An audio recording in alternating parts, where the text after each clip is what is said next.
प्यारे साथी, आप सभी का स्वागत करता हूँ एमआरएस स्टडी परिवार में।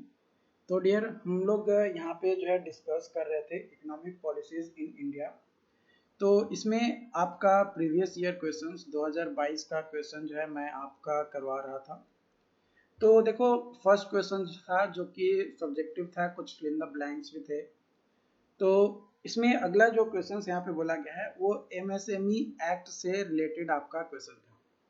तो एमएसएमई एक्ट जो है ये माइक्रो स्मॉल और मीडियम इंटरप्राइजेज डेवलपमेंट के लिए जो है एक्ट बनाए गए थे, ताकि माइक्रो स्मॉल और मीडियम के जो वर्ग के जो बिजनेस मैन है ना, मतलब उस लेवल पे जो बिजनेस कर रहे हैं, जो छोटे स्तर पे हैं या छोटे से थोड़ा ज़्यादा अच्छे स्तर पे हैं, तो उन लोगों का भी जो है ग्रोथ हो सके, है ना, उनका भी जो है डेवलपमेंट हो सके, उसके लिए जो है ये एक्ट बनाई गई थी। ये जो एक्ट है पार्लियामेंट में आपका 2006 में पास हुआ था and has undergone amendment over the years to address the changing need the sector. जो भी अलग अलग सेक्टर्स का जो भी नीड था उसके अनुसार कई बार जो है हर साल या बार बार जो है इसमें चेंजेस किए गए, अमेंडमेंट लाए गए, ताकि और बेटर हेल्प लोगों का जो है किया जा सके। जो मेन ऑब्जेक्टिव था एमएसएमई का वो था कि facilitate the competitiveness and sustainability of micro small and medium enterprises by providing various aspects such as finance, credit, infrastructure, technology, marketing, skill development, ये सभी चीज़ें प्रोवाइड करके जो भी माइक्रो स्मॉल और मीडियम इंटरप्राइजेस थे उनको सपोर्ट प्रोवाइड करना ही जो है मेन उद्देश्य था एमएसएमई जो एक्ट बनाए गए थे उसका, है ना। एमएसएमई एक्ट का यही मेन उद्देश्य आपका था। The act recognizes the significant contributions of these enterprises in Indian economy in terms of employment generation, income generation और overall industrial growth हो सके। यानी ये सभी बेसिकली आपका क्या काम करेगा, सभी का यूज करके हमारे जो देश का जो इकोनॉमी है उसको बेटर करना ही जो है इसका मेन उद्देश्य था। ओके, इसका की प्रोविजंस है, पहला क्लासिफिकेशन ऑफ एंटरप्राइजेज, दूसरा रजिस्ट्रेशन, तीसरा credit facilitation, technology and infrastructure support, market promotions, delay payments and other support measures, जो कि आपका incentives for technology upgradation, entrepreneurship development programme, access to information and advisory services, ये सभी जो है आपका प्रोवाइड करना, ये मेन की प्रोविजंस थे आपका एमएसएमई का, यानी माइक्रो स्मॉल मीडियम इंटरप्राइजेज का। तो आपका जो क्वेश्चन पूछा गया था यहाँ पे, क्वेश्चन आपका यहाँ पे पूछा गया था कि अंडर द एमएसएमई एक्ट, है ना, under the MSME act the two criteria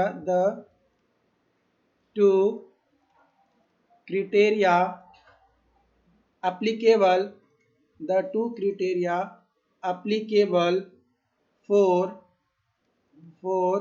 defining the ceiling of investment in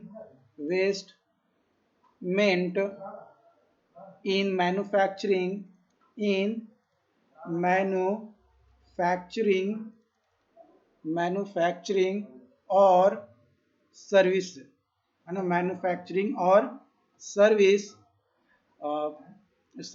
enterprises are fill in the blanks and fill in the blank. यहाँ पे बोला जा रहा है कि अंडर एमएसएमई एक्ट दो क्राइटेरिया बताना है जो अप्लीकेबल था for defining the ceiling of investment in manufacturing और सर्विस इंटरप्राइजेज में। तो देखो सबसे पहला बात भाई, इन्वेस्टमेंट करेगा तो कोई इन्वेस्टमेंट कब करेगा, है ना। पहली बात, इन्वेस्टमेंट कब करेगा, जब उसको लगेगा कि नहीं यहाँ से कुछ बेनिफिट्स मिलेगा, यानी यहाँ पे सिंपली कोई भी करेगा तो पहला कि टेक्नोलॉजी और इंफ्रास्ट्रक्चर सपोर्ट उसका अच्छा होना चाहिए, तभी वो करेगा। दूसरा कि मार्केट में उसका प्रमोशन होना चाहिए। तो दो क्राइटेरिया आप यहाँ पे लिख सकते हो कि टेक्नोलॉजी एंड इंफ्रास्ट्रक्चरल सपोर्ट, और दूसरा मार्केट प्रमोशन। और भी कई सारे हैं जैसे डिले पेमेंट, है ना। आप यहाँ पे लिख सकते हो क्रेडिट फैसिलिटेशन, इस ये सभी रहेंगे लोगों के पास, तभी तो वो काम करेगा ना, कोई भी काम क्यों करेगा। जैसे मान लो कि आपको एक दुकान खोलना है, सरकार आपको बोल देगा कि हाँ आप दुकान खोलो, हम आपको जो है 5 लाख रुपया देंगे। आप दुकान खोल दिए, आप अब चक्कर लगा रहे हो कि कहीं ना 5 लाख रुपया आएगा, कहीं ना 5 लाख रुपया आएगा। तो अगर एक बार कोई वैसे फंस जाएगा, क्या दोबारा कोई उस काम को स्टार्ट करेगा? नहीं करेगा। वही चीज यहाँ पे भी है, वही चीज यहाँ पे लिखा गया है कि वह क्राइटेरिया बताओ जो कि इन्वेस्टमेंट लोग करेगा, तो भाई किस पर्पज से करेगा, कुछ तो उद्देश्य उसके पास होना चाहिए ना, तभी तो वो करेगा। तो यहाँ पे जो भी प्रोविजंस बताएं उसमें से कोई भी दो प्रोविजंस आप यहाँ पे फिल इन द ब्लैंक्स में फिल कर सकते हो।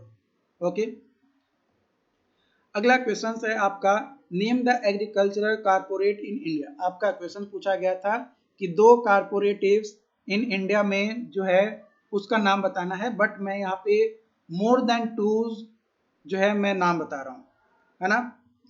पहला है आपका national agricultural cooperative market federation of India limited, NAFED, national cooperative dairy federation of India, national cooperative development corporation, national federation of state cooperative bank, Indian farmer fertilisers cooperative limited, Krishak Bharati cooperative limited, national cooperative consumer federation of India, national agricultural cooperative market federation of India, Gujarat cooperative milk marketing federation, north eastern regional agricultural market corporation. इस तरीके से कई सारे मैंने लिखा, लेकिन आपको exam में दो ही रखना है, तो बाकी आप नोट्स में यहाँ पे पढ़ लेना, है ना। जो आपका नोट्स आपके कोर्स में दिया गया है ना, तो आप उस कोर्स में अपना देख लेना,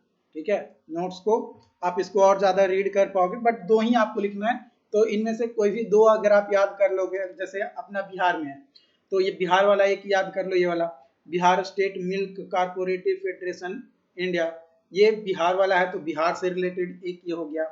और कहीं पे है क्या बिहार का? नहीं, और बिहार का आपका यहाँ पे नहीं है। तो बिहार का नहीं है तो उत्तर प्रदेश का अगर कोई होगा तो वो याद रख सकते हो, या कोई सेंट्रल लेवल का एक याद कर लेना। मतलब जिस स्टेट के आप हो ना, उस स्टेट से रिलेटेड एक याद कर लेना, ताकि आपको लगेगा कि नहीं ये बिहार का बंदा है तो बिहार से रिलेटेड ये लिख रहा है। ये नहीं कि आप हो बिहार के, आप एग्जाम्पल दे रहे हो अमेरिका का, वैसा नहीं करना है। ओके, अगली क्वेश्चंस की ओर बढ़ते हैं। तो अगला क्वेश्चन आपका यहाँ पे पूछा गया था कि foreign currency in India is regulated by which act. तो हम लोग जो है उसके बारे में बात करेंगे। तो फॉरेन करेंसी जो है इंडिया में वो रेगुलेट किया गया था primarily under the foreign exchange management act, जो कि फेमा एक्ट के नाम से जाना जाता है। ये 1999 में स्टार्ट किया गया था। FEMA replaced the earth wheel foreign exchange regulatory act, यानी फेरा 1973, है ना। 1973 में फेरा एक्ट जो है लाए गए थे, ठीक है। लेकिन उसके रिप्लेस करके, है ना, उसको रिप्लेस करके फेमा एक्ट बनाया गया, फॉरेन एक्सचेंज मैनेजमेंट एक्ट, ठीक है। तो यहाँ पे वही चीज लिखा गया कि foreign currency in India is regulated by, किसके द्वारा रेगुलेट किया जाता है? तो फेमा एक्ट के द्वारा, है ना। जैसे जो हमारा, या अगर आप भी यूट्यूब पे अगर या कहीं से भी आपका अगर डॉलर रुपया आ रहा है, अगर आप फ्रीलांसिंग के तौर पे जॉब कर रहे हो या यूट्यूब पे आप वीडियोस बना रहे हो, तो वहां से जो पैसा आता है डॉलर, वो डॉलर इंडिया में आकर रुपीज में कन्वर्ट होता है। तो ये जो कन्वर्ट होता है ये डॉलर से रुपीज में, ये फेमा एक्ट के अंतर्गत होता है ना। फेमा एक्ट के अंतर्गत ये क्या होता है, काम होता है। तो वही चीज यहाँ पे बोला गया और डिटेल में यहाँ पे देख सकते हो लिखा गया कि कैसे जो है चेंज करता है, बट बेसिकली किस एक्ट के अंतर्गत होता है वो आपका बस नाम यहाँ पे जो है बोला गया था लिखने को।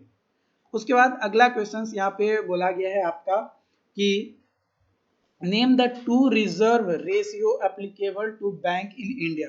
दो रिजर्व रेशियो को नाम बताना है, ठीक है। तो इन इंडिया दो जो रिजर्व रेशियो है वो एप्लीकेबल होता है बैंक को। Include the cash reserve ratio CRR,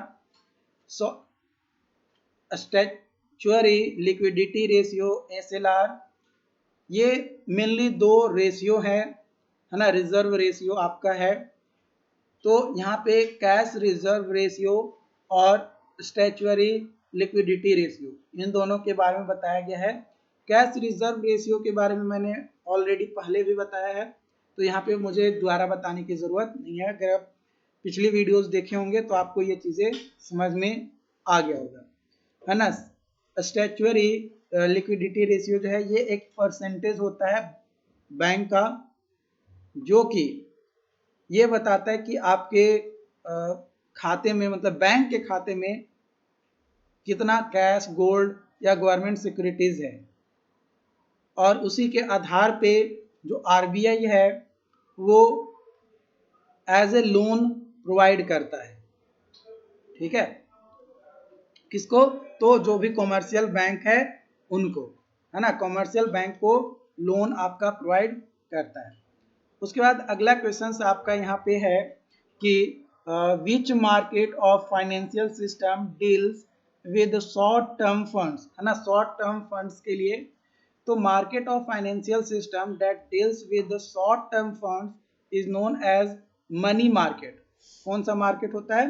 money market होता है। तो बस आपको क्या करना है, इसमें ज्यादा लिखने की जरूरत नहीं था आपको एग्जाम में, बस आपको एग्जाम में लिख देते कि which market of financial system deals with short term funds, बस इसमें लिख दो कि मनी मार्केट। क्या लिख दो? Money market. बस इतना में ही आपको नंबर मिल जाएगा, आपको पूरा ढड्ढा लिखने की जरूरत नहीं है, ठीक है। वन लाइनर है तो वन लाइन में जो होगा वो लिख दिए, या फिर ज्यादा आप लिखना चाहते हो तो market of financial system that deals with short term funds is known as money market, इस तरीके से भी आप लिख सकते हो। तो देखो एग्जाम में आपको लिखना जो है अपने तरीके से है, ठीक है। अब मनी मार्केट क्या है? मनी मार्केट जो है एक वैसा सेक्टर है जहां पे शॉर्ट टर्म के लिए बोरो दिया जाता है या लिया जाता है ना। Lends of funds occur among financial institution, corporation, government और अदर इंटाइटीज, है ना। कोई भी बॉडीज है ना, चाहे वो कोई इंस्टीट्यूशन हो या कारपोरेशन हो या गवर्नमेंट बॉडीज हो, वो शॉर्ट टर्म के लिए या तो उधार देता है या फिर उधार लेता है, तो वो मनी मार्केट सेक्टर में आता है ना, यानी मनी मार्केट सेक्टर में ही ये होता है। तो वही चीज यहाँ पे बताया गया है, इसके बारे में ज्यादा डिटेल्स जानने की जरूरत नहीं है, ठीक है। जो कि इसका अगर ड्यूरेशन बात किया जाए तो ड्यूरेशन लेस देन 1 ईयर होता है ना। ड्यूरेशन जो है लेस देन 1 ईयर है। ऑब्वियसली शॉर्ट टर्म यहाँ पे बोला गया, कम समय के लिए आपका बोला गया, तो वो आपका ये हो गया। उसके बाद अगला क्वेश्चन आपका पूछा गया था कि आप बताइए ब्रीफ डिफाइन कीजिए साइक्लिक अनएम्प्लॉयमेंट का। तो देखो साइक्लिक अनएम्प्लॉयमेंट, साइक्लिक अनएम्प्लॉयमेंट ये वैसा टाइप है अनएम्प्लॉयमेंट का जो अकर होता है as a result of fluctuation in the business cycle. जब बिजनेस साइकिल में किसी तरीके का फ्लैक्चुएशंस होता है, उतार चढ़ाव होता है ना, या ओवरऑल जो स्टेट ऑफ इकोनॉमी है उसमें फ्लैक्चुएशंस होते हैं, है ना, कभी उतार चढ़ाव, एक साइकिल बन जाता है कि हाँ 10 दिन जो है प्राइस बढ़ेगा तो 10 दिन प्राइस घटेगा, तो ये एक साइकिल बन जाएगा फ्लैक्चुएशन का। तो ये जो साइकिल बन गया फ्लैक्चुएशंस का, उसी को जो है साइक्लिक अनएम्प्लॉयमेंट कहते हैं, है ना। जैसे मान लो कि आप अभी जो है बिजनेस कर रहे हैं, ठीक, आप महीने में 15 दिन आप काम करने जा रहे हो, 15 दिन आप काम नहीं कर रहे हो।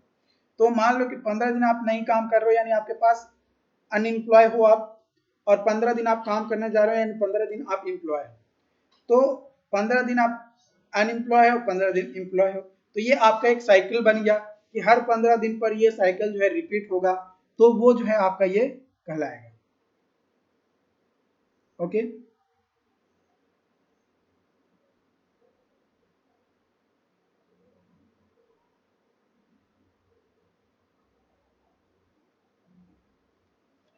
राइट। तो ये आपका साइक्लिक अनएम्प्लॉयमेंट होगा। It is directly tied to ups and downs of economic expansion and contraction phase. When the economic is in downturn and recession, business may reduce their production level, leading to decrease the demand of labor. Labor का demand घटता है. Decline the demand result in worker being laid off and unable to find employment. और obviously जब market में कोई production कम होता है, production level खत्म होता है ना, इकोनॉमिक में रिसेशन देखने को मिलता है, तो उस कंडीशन में आपका क्या होता है कि एम्प्लॉयमेंट को बाहर निकाल दिया जाता है कि भाई अब आपके पास मेरे पास पैसा नहीं है कि हम आपको काम देंगे। लेकिन जैसे ही डिमांड बढ़ेगा, फिर से एम्प्लॉय को बोलेगा, अरे बाबू जल्दी आओ, बिजनेस बूम, ज़्यादा प्रोडक्शन की ज़रूरत है, जल्दी काम करो। तो इस तरीके का चीज़ें जो है आपका साइक्लिक अनएम्प्लॉयमेंट में आता है। इसको आप अपने तरीके से एग्जाम्पल बेसिस पे आप और डिटेल में एग्जाम में समझा सकते हो। तो देखो, जो बेसिक चीज़ें हैं, जो टर्म है, वो समझना जरूरी है। बाकी ये जो सब्जेक्ट है इकोनॉमिक पॉलिसीज इन इंडिया, ये आपका आपके कॉन्सेप्ट के ऊपर डिपेंड करता है कि आप किसी टर्म को किस तरीके से समझे हो। जिस तरीके से आप टर्म को समझोगे, उसी तरीके से आप उसको एक्सप्लेन कर पाओगे। ओके, अब ये क्वेश्चन नंबर 2 है ना, ये क्वेश्चन नंबर दूसरा है। क्वेश्चन नंबर दूसरा में बोला गया है कि elaborate upon the public private partnership यानी PPP model of financing of infrastructure project, और डिटेलिंग टू एडवांटेज, है ना, 2 एडवांटेज बताना है और लिमिटेशन ऑफ ईच मॉडल, हर एक मॉडल का आप मतलब ये जो मॉडल आपका है पीपीपी, उसका 2 एडवांटेज और 2 लिमिटेशन, लेकिन मैं 2 नहीं, 2 से ज्यादा एडवांटेज और लिमिटेशंस बताऊंगा। तो पीपीपी पार्टनरशिप क्या होता है? ये ऐसा मॉडल है, पब्लिक प्राइवेट पार्टनरशिप मॉडल, जो कि financing and operational framework use करता है for infrastructure project where both the public sector and private sector collaborate to plan, finance, construct, operate and maintain the infrastructure. देखो, इसमें क्या होता है कि कई बार गवर्नमेंट फेल हो जाती है प्लानिंग या कंस्ट्रक्शन में या मेंटेनेंस में, तो उस कंडीशन में उसको बेटर बनाने के लिए, है ना, उस कंडीशन में उसको बेटर बनाने के लिए आपका ये कोलैबोरेशन किया जाता है, ताकि पब्लिक सेक्टर का भी इंक्लूजन हो, यानी गवर्नमेंट उस पर नजर रखे कि प्राइवेट जो कंपनी को मैंने दिया है काम करने के लिए, वो काम अच्छे से कर रहा है या नहीं कर रहा है, कहीं कोई घपलाबाजी तो नहीं कर रहा है, वो सभी को मेंटेन करने के लिए, देखने के लिए, और लोगों को बीच में एक विश्वास बना रहना कि भाई ये जो काम है ये पब्लिक का काम है, इसमें पूरा का पूरा काम प्राइवेट नहीं है। जैसे रोड कंस्ट्रक्शन ही देख लो, है ना, रोड का कंस्ट्रक्शन होता है या ब्रिज का कंस्ट्रक्शन होता है, तो फंड कौन देता है? फंड आपका गवर्नमेंट देती है, लेकिन काम कौन करता है? कोई प्राइवेट कंपनी होता है, वो काम करता है ना, प्राइवेट कंपनी होता है, वो काम करता है। तो वही चीज यहाँ पे है, दोनों कोलैबोरेट होकर काम किया। ऐसा नहीं है कि एक काम किया दूसरा काम नहीं किया, दोनों मिलकर काम किया। जो गवर्नमेंट बॉडीज है उसके अंतर्गत कई सारे पोस्ट हैं, वो जो है जाकर निरीक्षण करते हैं, देखते हैं कि हाँ जो काम है वो सही से किया जा रहा है या नहीं किया जा रहा है। तो जो पीपीपी मॉडल है यानी पब्लिक प्राइवेट पार्टनरशिप जो मॉडल है, इसका मेन उद्देश्य यही है कि combine the strength of both sector, दोनों सेक्टर का जो स्ट्रेंथ है उसको कंबाइन किया जाए और इफिशिएंट और सस्टेनेबल इंफ्रास्ट्रक्चर प्रोजेक्ट्स डिलीवर किया जाए, बनाया जाए। There are different types of PPP model, कई सारे अलग अलग टाइप्स हैं पीपीपी मॉडल के। पहला है आपका build operate transfer BOT, build on operate transfer BOOT, build operate on BOO, design build finance operate DBFO। तो ये आपके जो है हैं जो टाइप्स है पीपीपी मॉडल के, यानी पब्लिक प्राइवेट पार्टनरशिप मॉडल का। ये जो है आपका एग्जाम्पल, ये सॉरी टाइप्स आपका यहाँ पे है। ओके,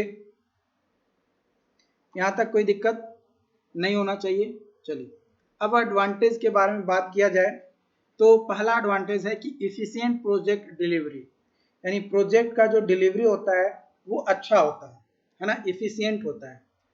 यानी PPP can expedite infrastructure development as the private sector bring expertise the project management construction and operation, this can lead faster completion time and reduce delay, है ना। डिले कम होता है और जो कंप्लीशन होता है कोई भी प्रोजेक्ट का वो फास्टर रेट से होता है। ये पहला एडवांटेज है। दूसरा कि access to private capital, private capital को भी एक्सेस करता है, यानी PPP model enables government to leverage private sector investment, private sector का इन्वेस्टमेंट होता है और access additional funding source beyond public budget, public budget के बियॉन्ड जो भी फंडिंग है, फंडिंग का सोर्स ये काम करता है ताकि और भी ज़्यादा फाइनेंशियल स्केल पे प्रोजेक्ट को बेटर बनाया जा सके। इसके अलावा रिस्क शेयरिंग, सिर्फ गवर्नमेंट के पास ही रिस्क नहीं होगा, प्राइवेट सेक्टर वालों के पास भी रिस्क होगा कि भाई अगर प्रोजेक्ट में डिले करेंगे तो हमारा पैसा कम जाएगा या पैसा कट जाएगा या मेरा पैसा बर्बाद हो जाएगा। इनोवेशंस एंड एक्सपर्टीज, है ना, इसमें नए नए खोज किए जाएंगे क्योंकि प्राइवेट सेक्टर भी इन्वॉल्व है, तो technical expert, innovations, operational efficiency, ये सभी चीजें जो है यहाँ पे आपका आएगा। इसके अलावा होल लाइफ अप्रोच, जो पीपीपी है ये इन्वॉल्व करता है लॉन्ग टर्म कॉन्ट्रैक्ट को, जो कि इंक्लूड नॉट ओनली कंस्ट्रक्शन, सिर्फ कंस्ट्रक्शन ही नहीं but also operation and maintenance, है ना, ऑपरेशन और मेंटेनेंस के लिए भी होता है। लिमिटेशंस की बात किया जाए तो थोड़ा कॉम्प्लेक्सिटी होता है और ट्रांजेक्शन्स कॉस्ट जो है थोड़ा यहाँ पे वर्क करता है और इसमें नेगोशिएशंस क्रिएट होते हैं, नेगोशिएट करने पड़ते हैं, जो कि involvement of multi stakeholder के कारण से यहाँ पे जो है नेगोशिएशन क्रिएट होता है गवर्नमेंट, फाइनेंसर, प्राइवेट कंपनीज के बीच में। प्रॉफिट मोटिव यहाँ पे मेन बन जाता है। जो प्राइवेट सेक्टर्स होते हैं उनका मेन मोटिव ये होता है कि भाई एट एनी हाउ हमको इस काम, पब्लिक सेक्टर के लिए काम तो कर रहे हैं लेकिन हमारा जो है प्रॉफिट होना चाहिए, हाई कॉस्ट प्रॉफिट जो है देखते हुए काम करता है। इसके अलावा लिमिटेड फ्लेक्सिबिलिटी आपको जो है देखने को मिलता है। पीपीपी कॉन्ट्रैक्ट में typically long term and binding होता है which can limited flexibility of public sector, जो कि रिस्पॉन्ड टू चेंजिंग नीड्स और पॉलिसी प्रायोरिटीज, है ना, जिसमें पॉलिसीज और चेंज की जरूरत पड़ता है ना, पब्लिक सेक्टर को चेंज करना पड़ता है, कई सारे पॉलिसीज वगैरह चेंज करने पड़ते हैं। इसके अलावा inequalities and social impact, इनएडिक्वेट risk transfer, ये सभी जो है आपके यहाँ पे होते हैं। उम्मीद करते हैं कि ये जो सेशंस था ये आपको समझ में आया हो। अगर कोई डाउट्स आता है तो आप हमें ज़रूर बताएं ताकि आपको और बेटर तरीके से समझाया जा सके, अपने तरीके से मैं अच्छा देने की कोशिश कर रहा हूँ, बट आप हमें ज़रूर बताएं कि आपको और क्या चाहिए, क्या इम्प्रूवमेंट करने की ज़रूरत है। डेफिनेटली उस चीज़ को लेकर आपको और बेटर दिया जाएगा। ओके, तो आज के लिए इतना ही। बाकी अगर कोई डाउट्स आता है तो आप हमें चैट बॉक्स में ज़रूर बताएं, क्योंकि आपका चैट से हमें पता चलता है कि आखिर आपको और क्या